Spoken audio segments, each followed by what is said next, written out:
Se ti nuk i kthem përgjigje, çfarë ndodh? Aty pastaj fillon ti po flet me dikë, ti patjetër më çon screenshotet që me ko po flet. Nëse i çon screenshotet, shefe emër të zonë me dhe sigur me pa emër gota ose të familjarit, të ke regjistruar me atë emër, por nuk është ai person, ti po flet me diçka, më çon mesazhe screenshot. Ke frikë me hap telefonin, me kthy përgjigje një familjarit, dhe sa të të shohin linj, thotë ti po shkruaj me dikë, mos më kthe përgjigje. Një kërkesë llogarie në kufitë të çmendurisë është shndërruar shpesh në shantazh ndaj një gruaje të cilën në shtëpi e presin bashkëshorti dhe fëmijët. Ndaj e gjendur pa rrugdalje dhe në kushte të rënduara psikologjike, gruaja ndërmerr një vendim ekstrem. Para 3 muajsh kam të tentuar edhe ti bekeq vetes time.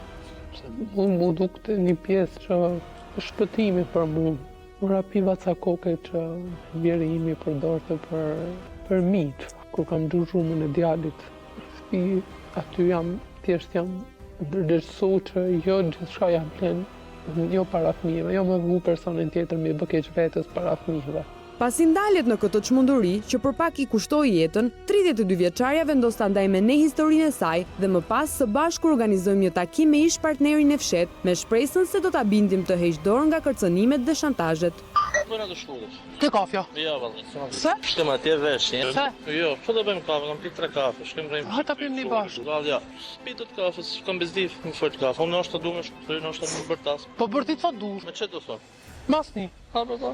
A do me të hap telefonin Po patjetër? sabin po. Hajde se unë e ti kena me fol. Po, Kena me fol bashku në ti, Rodor. Hajde. Rodor, ti e di shumë mirë ç'a duan nga ti. Po.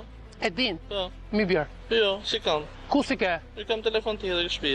Si në telefon ti të ke shtëpia? A thash mi bjer sot? Jo. Pra është Rodor. Jo. Ti je personi që shumë herë unë nga Afrika kam bërë çmos. Nga Afrika sepse e di që ti do e bësh diçka. Pse s'petesh? E je shtir gjithmonë, s'unë e di. Atëherë, mi jep ato sene edhe se kush kush rrugt vet, kaq duan. Fshi ato gjëra, sa herë ti kam kërku ti fshish ato gjëra? Pse s'ke për ti fshi? Për çfarë arsye? Di, gjë personale ime. Po jo më sa është e imja. Po zgjidhë si dush ti nik. Në këtë pikë kur kërcënimet artikulohen edhe në prezencën tonë, është momenti që të ndërhyjmë për të kuptuar se deri ku do të arrijë kjo çmenduri e 30 vjeçarit. Përshëndetje. A me magazetar nga emisioni Piranha, ta mund ta di kush është arsyeja përse ti e shantazhon? Shantazhoj? Po. Ço shantazhi kam?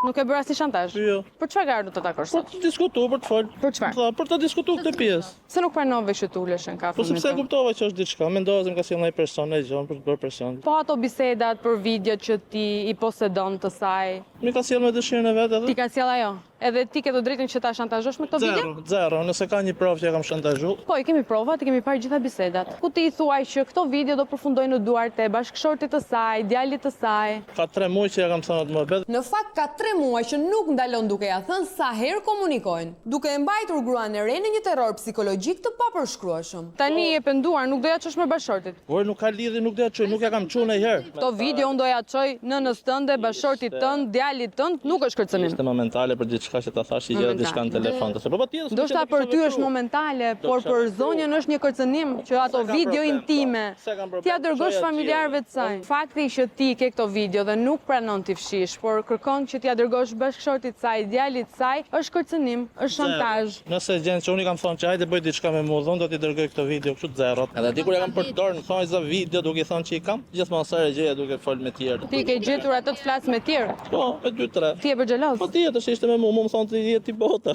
Por me që ky zotri është kaq xheloz, si ja bën kur partneri i tij sekrete kthehet tek burri dhe natyrshëm kalon pjesën më të madhe të kohës me këtë të fundit, apo aty nuk bëhet xheloz? Patjetër, sepse martesa dihet është ma ka bërë qartë kur ka nis lidhjen me mua. Ku e ke kuptuar që e fliste me të tjerë? Po e kam ditë dhe kam parë faktin në telefonin e saj gjithmonë. Po mirë, ti nuk e ke kuptuar që ishe i tepërt atëherë me qenë se pas ke parë biseda tjera. Përse nuk e marr vendimin të Sepse më largohesh? thonë të s'du, jam i pa mesazh të fundit infinit, ti me ty unë do të po hike, ti do të kërkoj unë. Ti e do atë? Pse e don, ç'a kuptimi? Ndjen për të, përderisa arrin në këtë raport. Po patjetër, kam dje afrimitet normale se përderisa u bëja xheloz për tjerë për gjë normale. Kjo po që është një marrëdhënie e çuditshme në të cilën pa dijenin e tij është përfshirë edhe bashkëshorti i kësaj gruaje. Viktima më e pafajshme e asaj që po ndodh prej